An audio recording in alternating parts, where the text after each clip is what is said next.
Magandang buhay mga bata! Tara, samahan ninyo akong matuto kasama si...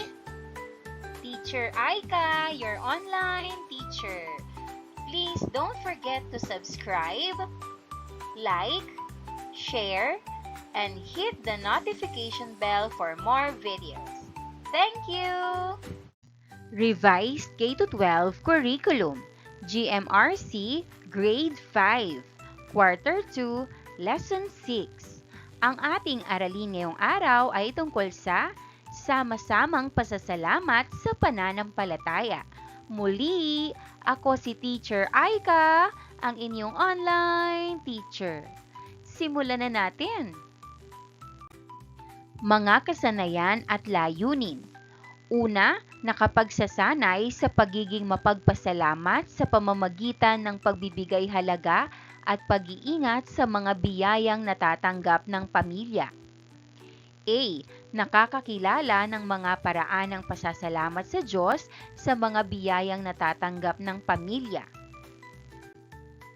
B. Naipaliliwanag na ang pasasalamat sa Diyos sa mga biyayang natatanggap ng pamilya ay paraan ng pagbibigay halaga sa kanyang kabutihan at pagkilala na mula sa Diyos ang lahat ng mga nakakamit ng tao. C.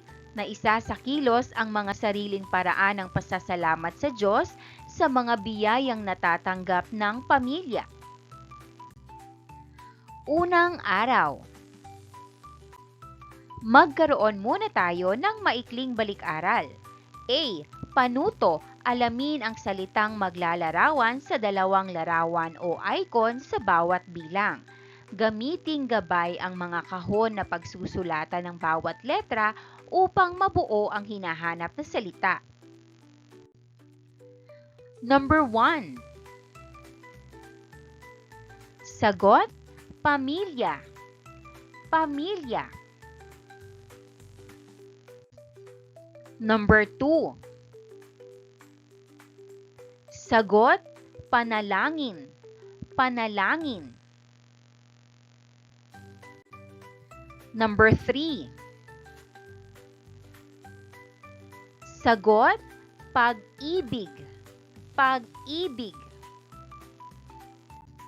Number 4. Sagot, ugnayan. Ugnayan. Number 5. Relihiyon. Relihiyon. B. Panuto. Basahin at unawain ang bawat pangungusap.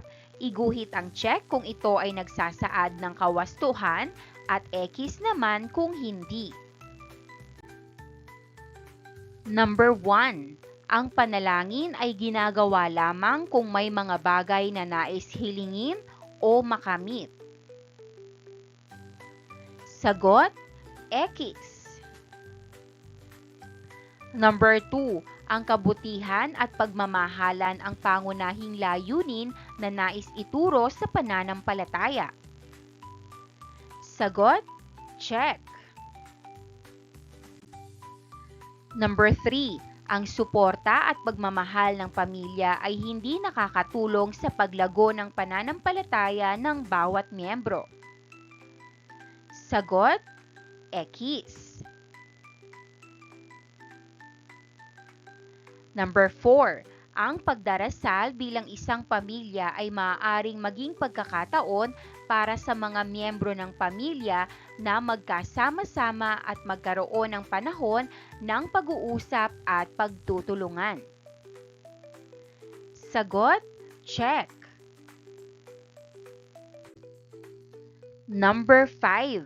Ang pamilya ay nagbibigay ng halimbawa sa pamamagitan ng kanilang sariling pananampalataya. Sagot, check. Panghihikayat na gawain. A. Panuto. Lagyan ng check ang word bingo card sa ibaba kung mayroon ka ng mga bagay na nakasulat dito. Narito ang bingo card. Una, pagkain. Pangalawa, bahay na tinitirahan. Pangatlo, mga damit. Pang-apat, mga laruan. Panglima, malusog na katawan. Pang-anim, mga kagamitan sa pag-aaral. Pang-pito, gadget o gadgets. Pang-walo, tubig. Pang-siyam, baon. Mga katanungan. Una, paano mo mailalarawan ang gawain? Sagot, mailalarawan ko ang gawain bilang masaya at nakakaaliw dahil iniisip ko kung ano ang mga bagay na mayroon ako at natatanggap ko sa araw-araw. Pangalawa, ano-ano ang mga bagay na nilagyan mo ng check? Maaring sagot, nilagyan ko ng check ang pagkain, bahay na tinitirahan, mga damit, tubig, baon at mga gamit sa pag-aaral dahil mayroon ako nito. Pangatlo, sino ang nagbibigay o nagkakaloob sa iyo ng mga bagay na nilagyan mo ng check? Maaring sagot, ang mga bagay na nilagyan ko ng check ay ibinibigay ng aking mga magulang, kamag-anak at minsan ng paaralan o guro. Pang-apat, bakit mahalagang magpasalamat sa mga bagay na ating natatanggap? Sagot, mahalagang magpasalamat dahil ito ay tanda ng paggalang at pagpapahalaga sa mga taong tumutulong at nagbibigay sa atin ng ating pangangailangan. Panglima, paano mo maipapakita ang iyong pasasalamat sa mga bagay na iyong natatanggap?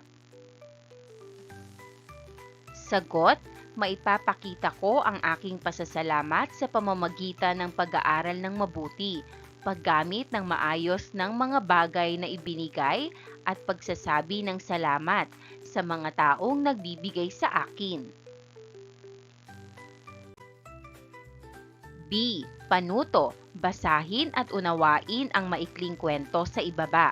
Pagkatapos ay sagutin ang mga katanungan kaugnay dito.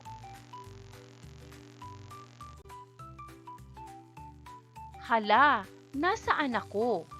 Isinulat ni Marie Shane L. Cunanan ng Manuel L. Quezon Elementary School, SDO, Manila.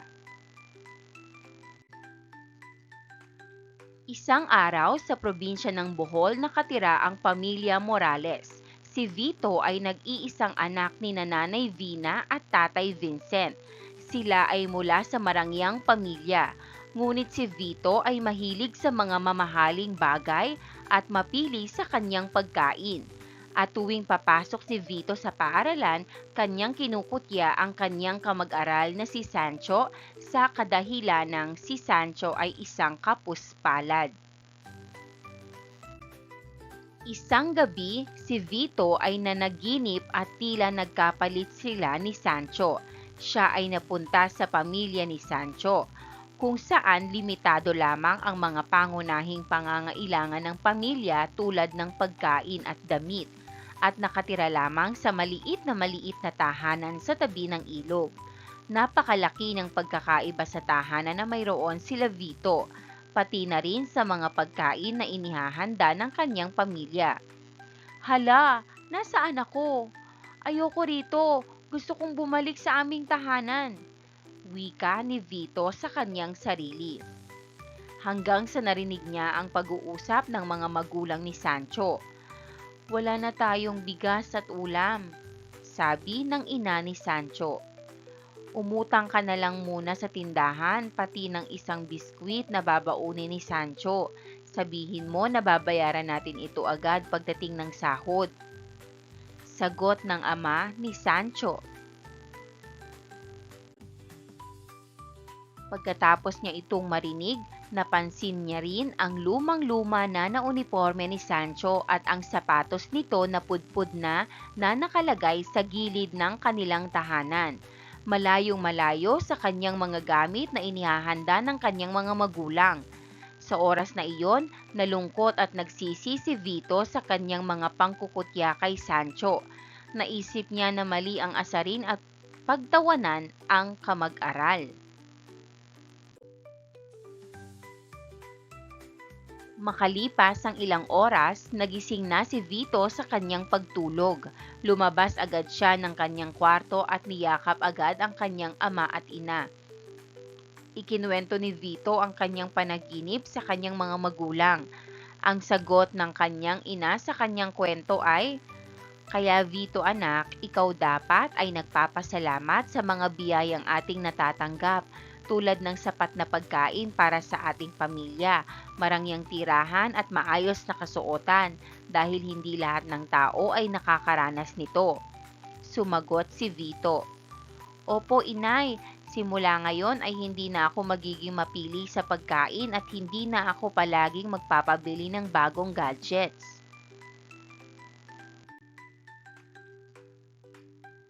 Sa halip ay magpapasalamat na ako sa mga biyayang ating natatanggap at ibabahagi ko po ito sa iba.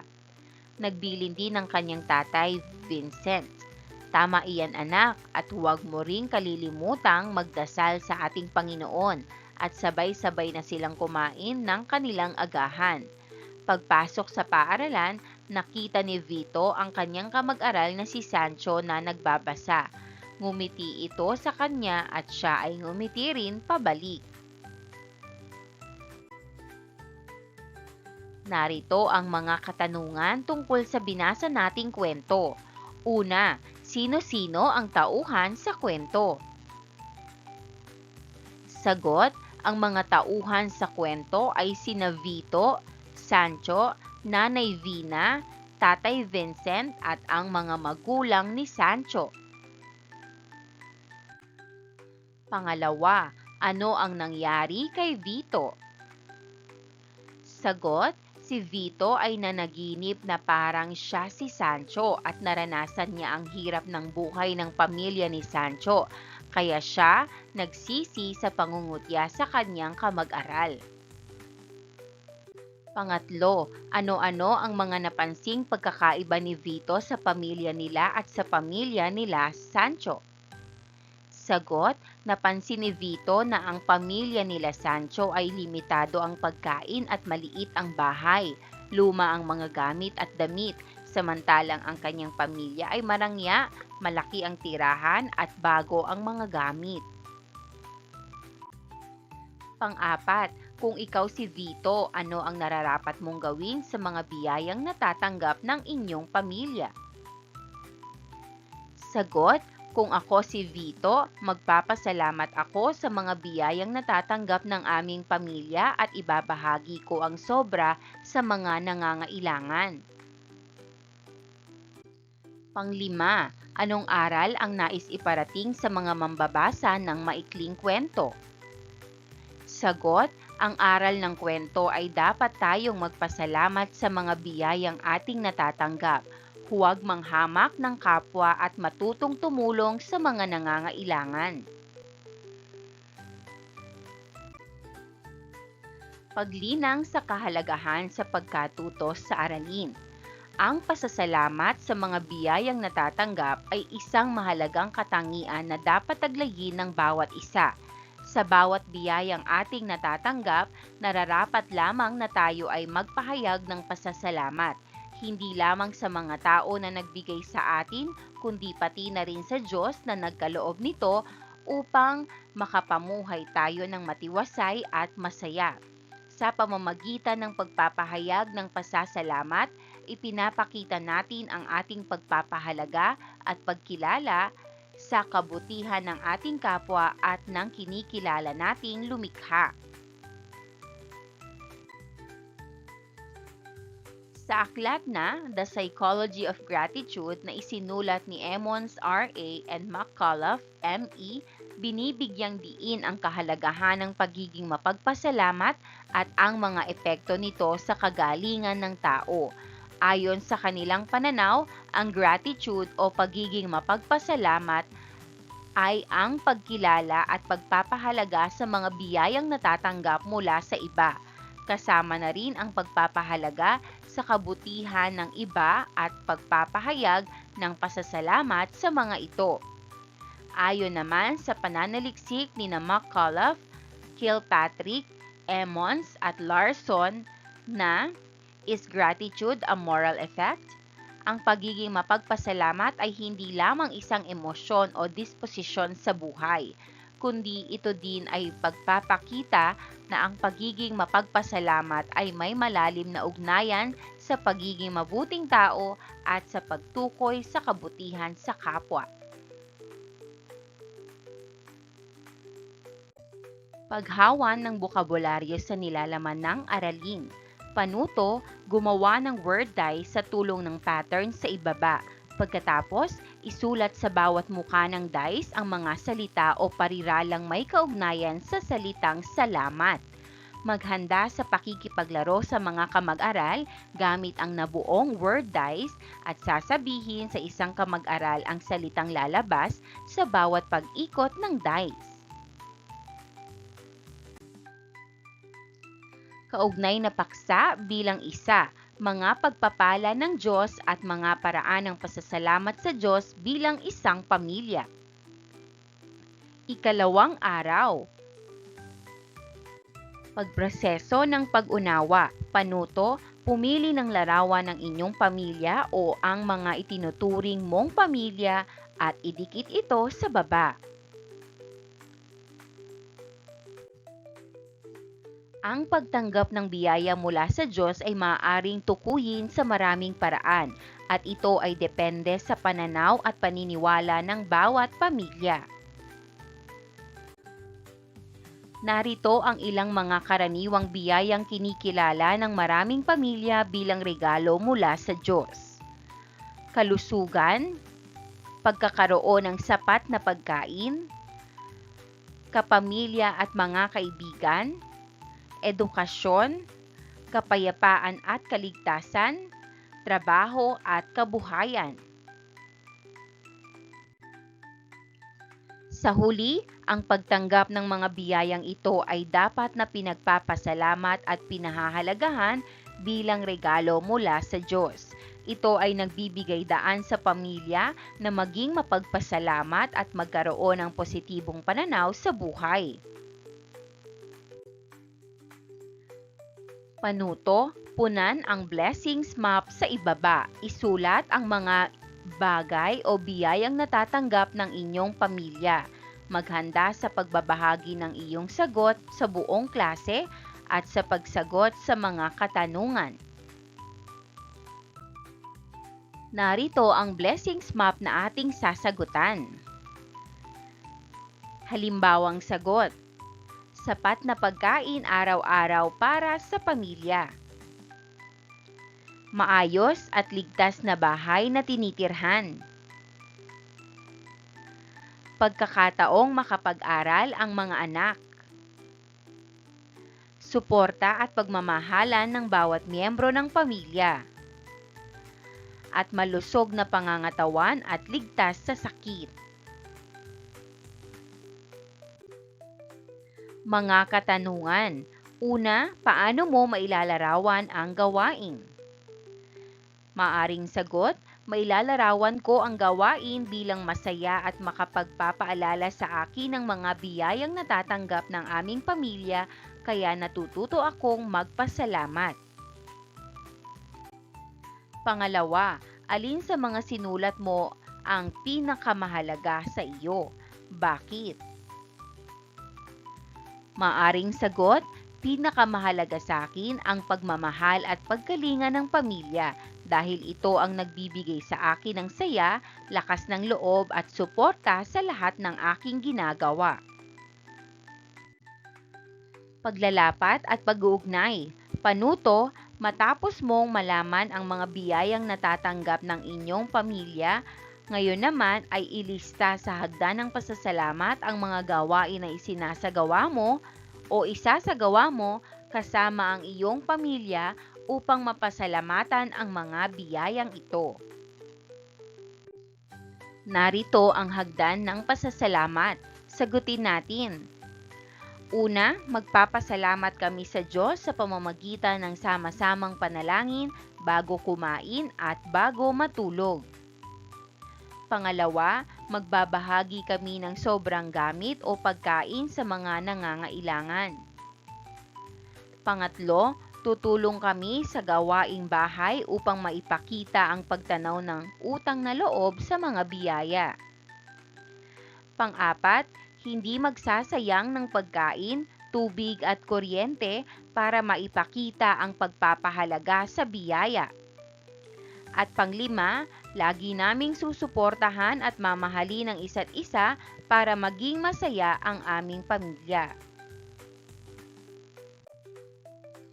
Kaugnay na paksa bilang 2, pagpapahalaga sa kabutihan ng Diyos at pagtatanto na Siya ang pinagmula ng lahat ng mayroon ang pamilya. Pagproseso ng pag-unawa, panuto, punan ang chart sa ibaba upang higit na makilala ang sarili sa paraan ng pasasalamat sa mga biyayang natatanggap, maging matapat sa pagsasagot. Iugnay mo ang iyong mga kasagutan sa mga nilalaman ng talakayan. Unang kolum, mga gabay na katanungan. Ikalawang kolum, iyong kasagutan. Una, kailan ka nananalangin o nagdarasal? Maaaring sagot, nagdarasal ako bago kumain, bago matulog at kapag may pagsusulit o problema. Pangalawa, sino ang kasama mo tuwing ikaw ay nagdarasal? Kasama ko ang aking pamilya tuwing gabi at minsan nagdarasal din akong mag-isa. Pangatlo, ano ang karaniwang laman ng iyong mga dasal? Nagpapasalamat ako sa mga biyayang natatanggap namin. Humihingi ng gabay at kaligtasan para sa aking pamilya at kaibigan. Pang-apat, kung magdarasal ka sa oras na ito, ano ang laman nito? Magpapasalamat ako sa Diyos sa kalusugan at sa mga biyayang natatanggap namin araw-araw at hihingi ng gabay para sa aking pag-aaral. Ang pagpapahalaga sa kabutihan ng Diyos at pagtanggap na Siya ang pinagmula ng lahat ng biyaya at pagpapala sa pamilya ay isang pangunahing aspeto ng pananampalataya at espiritualidad para sa maraming tao. Narito ang ilang mga paraan kung paano ito maipapahayag at maisasagawa ng isang pamilya.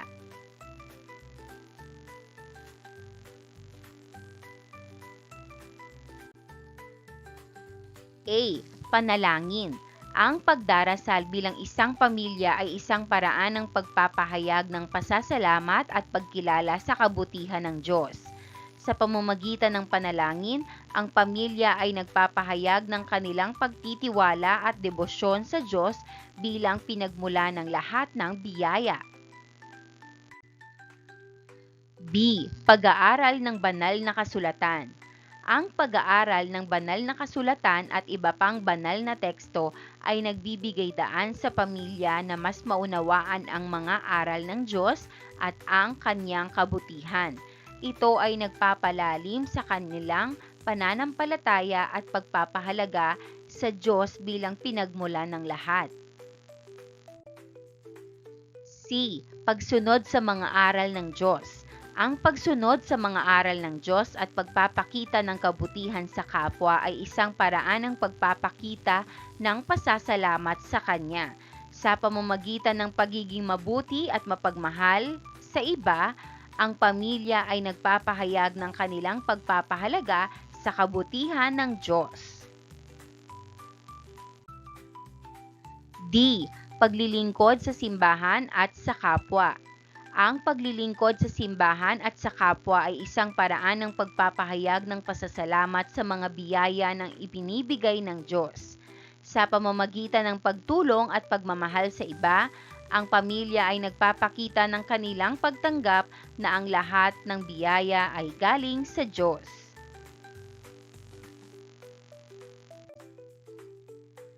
Sa kabuuan, ang pagpapahalaga sa kabutihan ng Diyos at pagtanggap na Siya ang pinagmula ng lahat ng biyaya ay nagbibigay daan sa pamilya na magkaroon ng mas malalim na pananampalataya at pagkakaisa. Ito ay naglalayo sa kanila mula sa pagiging makasarili at nagpapalapit sa kanila sa Diyos at sa isa't isa bilang isang pamilya.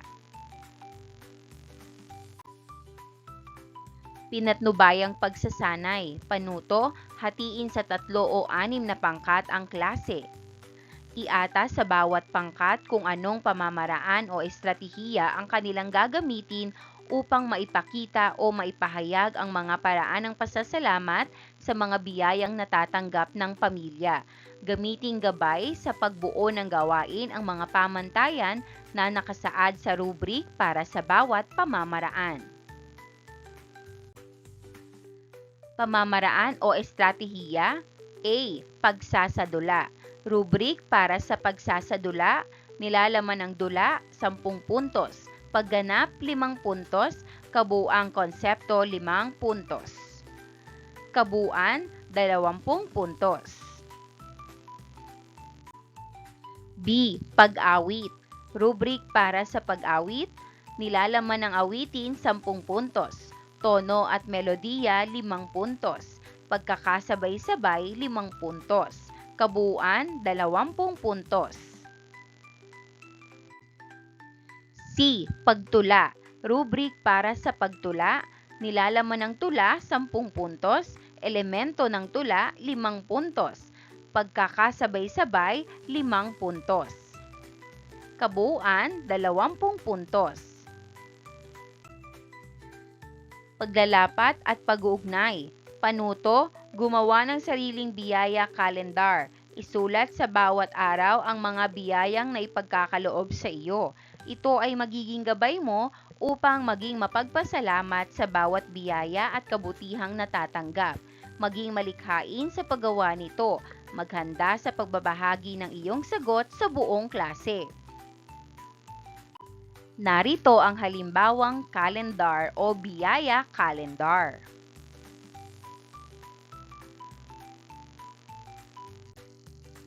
Ikatlong araw, kaugnay na paksa bilang 3, pagpapasalamat sa Diyos sa kabila ng mga pagsubok na nararanasan sa buhay. Pagproseso ng pag-unawa, panuto, basahin at unawain ang kasabihan sa ibaba. Ipaliwanag mo gamit ang 8 hanggang 10 pangungusap ang nais nitong ipahatid sa mambabasa. Ang totoong pananampalataya ay ang pagtitiwala sa oras ng pangangailangan, pag-asa sa oras ng kahirapan, at pagmamahal sa oras ng kawalan. Adele Bestavros. Narito ang halimbawang sagot. Ang kasabihang ito ay nagtuturo na ang totoong pananampalataya ay hindi lamang paniniwala kundi pagsasabuhay din. Ipinapakita nito na kapag tayo ay dumaraan sa matinding pangangailangan, dapat tayong magtiwala sa Diyos at hindi mawalan ng pag-asa. Kapag tayo ay nahihirapan, dapat nating alalahanin na may darating na tulong at may magandang bukas. Sa oras ng kahirapan, mahalaga ang pananalig at tiwala sa Diyos upang hindi tayo paghinaan ng loob. Kapag tayo naman ay nasa oras ng kawalan, dapat pa ring manatiling mapagmahal sa kapwa at sa Diyos. Ang pananampalataya ay sinusubok hindi sa panahon ng kaginhawaan, kundi sa oras ng pagsubok. Ipinapakita rin ng kasabihang ito na ang pagmamahal ay hindi dapat mawala kahit gaano kahirap ang ating pinagdadaanan. Kung may pananampalataya at pag-asa tayo, mas nagiging matatag ang ating kalooban. Kaya naman, ang tunay na pananampalataya ay nakikita sa ating gawa at asal, lalo na kapag sinusubok tayo ng buhay. Sa ganitong paraan, nagiging buo ang ating tiwala sa Diyos at natututo tayong magmahal at magpasalamat sa lahat ng pagkakataon. Narito ang pamantayan sa pagpupuntos. Nilalaman 8 puntos. Organisasyon at bararila, 6 na puntos. Orihinalidad, 6 na puntos. Kabuuan, 20 puntos. Pagproseso ng pag-unawa. Ang pagpapasalamat sa Diyos sa kabila ng mga pagsubok na nararanasan sa buhay ay isang malalim at matibay na pagpapahalaga sa iyong pananampalataya. Narito ang ilang mga paraan kung paano mo ito maaaring maisakatuparan. Una, kahit na mayroong mga pagsubok, mahalaga pa rin na maglaan ng panahon sa panalangin upang magpahayag ng pasasalamat sa Diyos. Ipinapakita nito ang pagkilala sa mga biyayang natatanggap sa kabila ng mga hamon. Pangalawa, sa kabila ng mga pagsubok, mahalaga rin na manatiling matatag ang pananampalataya at magtitiwala sa plano ng Diyos para sa atin. Maaaring hindi natin maintindihan ang lahat ng pangyayari, ngunit ang pananampalataya sa kabutihan at kaalaman ng Diyos ay maaaring magbigay ng kapayapaan sa ating mga puso. Pangatlo, sa halip na magreklamo o magdalamhati sa mga pagsubok, maaari rin nating gamitin ang mga ito bilang pagkakataon upang lumago at magbago, sa pamamagitan ng pagtingin sa mga pagsubok bilang mga pagkakataon sa pag-unlad. Nagpapakita tayo ng pasasalamat sa Diyos sa kanyang patnubay at biyayang hindi lamang nagdadala ng kasiyahan, ngunit pati na rin ng mga aral at pag-unlad sa ating mga sarili. Pang-apat, sa gitna ng mga pagsubok, mahalaga na manatiling matatag at mapanatag sa pananampalataya. Ang pagpapakita ng pananampalataya sa Diyos sa pamamagitan ng pagpapasalamat sa gitna ng anumang sitwasyon ay nagpapalakas sa ating kalakasan at determinasyon na harapin ang mga hamon. Panglima, isa sa mga paraan ng pagpapakita ng pasasalamat sa Diyos ay ang pagpapakita ng pagmamahal sa ating kapwa sa pamamagitan ng pagtulong at pagmamalasakit sa iba. Tayo ay nagpapakita ng pasasalamat sa mga biyayang ating tinatanggap sa pamamagitan ng pagpapakita ng kabutihan sa iba. Sa kabuuan, ang pagpapasalamat sa Diyos sa kabila ng mga pagsubok ay isang paraan ng pagpapakita ng matibay na pananampalataya, pagtitiwala at pagmamahal. Ito ay nagbibigay daan sa atin na makaranas ng kapayapaan at kasiyahan sa gitna ng mga hamon sa buhay. Pinatnubayang pagsasanay. Panuto, punan ang graphic organizer sa ibaba upang mabuo ang kaisipan na may kinalaman sa pagpapasalamat sa Diyos sa kabila ng mga pagsubok na nararanasan sa buhay. Maghanda na magbahagi ng iyong sagot sa klase. Tingnan mabuti ang larawan. Mga pagpapahalaga na dapat taglayin at mga pagsubok na karaniwang hinaharap ng pamilyang Pilipino. Halimbawang sagot. Mga pagpapahalaga na dapat taglayin: una, pagmamahalan at pagkakaisa. Pangalawa, paggalang at pagsunod. Pangatlo, pagiging masinop at masipag. Mga pagsubok na karaniwang hinaharap ng pamilyang Pilipino. Una, kakulangan sa pinansyal. Pangalawa, kawalan ng trabaho. Pangatlo, pagkakasakit ng miyembro ng pamilya. Paglalapat at pag-uugnay, panuto, alalahanin ang iyong mga karanasan. Ikwento ang pinakamabigat na pagsubok na kinaharap ng inyong pamilya. Isulat din ang mga pamamaraan na iyong ginawa upang malampasan ito at kung paano kayo nagpasalamat na ito ay inyong nalampasan. Maghanda para sa pagbabahagi ng iyong kwento sa klase kung ikaw ay komportable. Narito ang maaaring pamagat na pwede mong ilagay sa iyong kwento. Isang kabanata ng aking buhay, kwento ni, isulat ang iyong pangalan.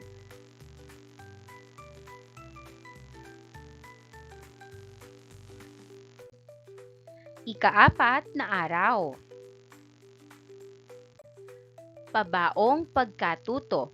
Sa kabuuan, ang pagiging mapagpasalamat sa mga biyayang tinatanggap ng pamilya ay nagpapalalim sa kanilang pananampalataya, pagmamahal sa Diyos at relasyon sa isa't isa.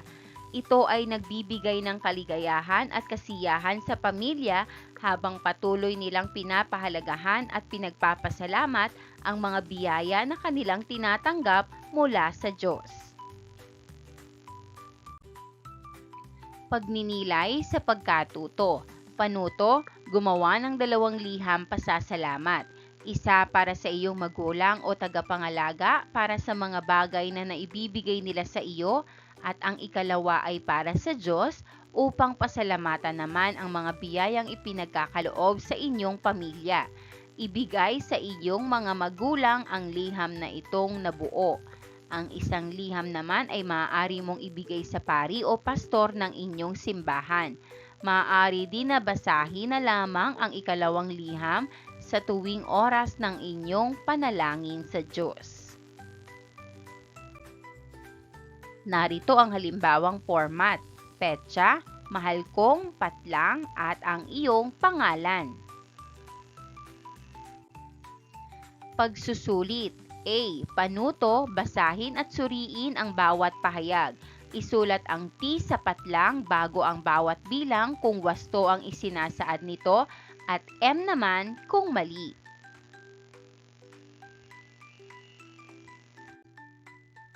Number 1. Ang pagiging mapagpasalamat ay nagsisimula sa pagkilala na ang lahat ng biyaya ay nagmumula sa Diyos. Sagot, T. Tama. Number 2. Ang panalangin ng pasasalamat ay mahalaga sa pagpapahayag ng pagiging makasarili at mapagmataas. Sagot, M. Mali. Number 3. Hindi kailangang pasalamatan ang mga biyayang natatanggap ng pamilya dahil ito ay kusa namang ipinagkakaloob. Sagot, M. Mali. Number 4. Ang pamamahagi ng biyaya sa kapwa ay nagpapakita ng pagiging mapagpasalamat. Sagot, T. Tama. Number 5. Ang pagpapahayag ng pasasalamat sa pamamagitan ng pagdarasal ay nagbibigay daan sa pamilya na maging mas malapit sa isa't isa. Sagot, T. Tama. Number 6. Ang pagiging mapagpasalamat ay nagdudulot ng kalungkutan at hinagpis sa pamilya. Sagot, M. Mali. Number 7. Ang pagtanggap sa mga biyaya ng may pasasalamat ay nagpapalalim sa pananampalataya ng pamilya sa Diyos. Sagot, T. Tama. Number 8. Ang pagiging mapagpasalamat ay dapat lamang gawin kapag may pagsubok na kinakaharap ang pamilya. Sagot, M. Mali.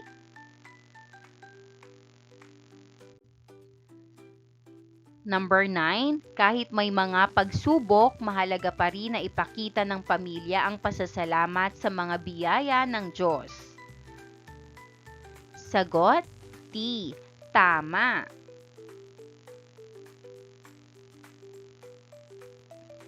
At number 10, ang pagpapakita ng pagmamahal at suporta sa bawat isa sa pamilya ay isang uri ng pasasalamat sa kabila ng mga pagsubok. Sagot, T. Tama. Gawaing pantahanan o takdang aralin. Panuto, panoodin at unawain ang video na pinamagatang Ang Mapagbigay na Puno.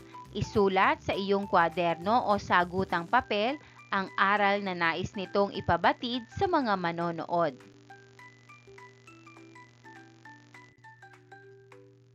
Narito ang aral.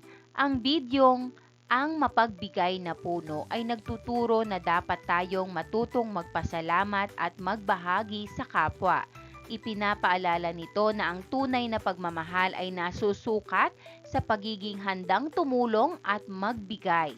Hindi lamang sa oras ng kaginhawaan, kundi pati sa oras ng pangangailangan. Dapat din nating pahalagahan ang mga taong nagmamalasakit at nagbibigay sa atin, gaya ng pagpapahalaga ng bata sa puno. Maraming salamat sa panonood! Huwag kalimutang i-like at mag-subscribe para sa higit pang educational content. I-click ang bell icon para ma-update ka sa ating mga bagong video. Salamat!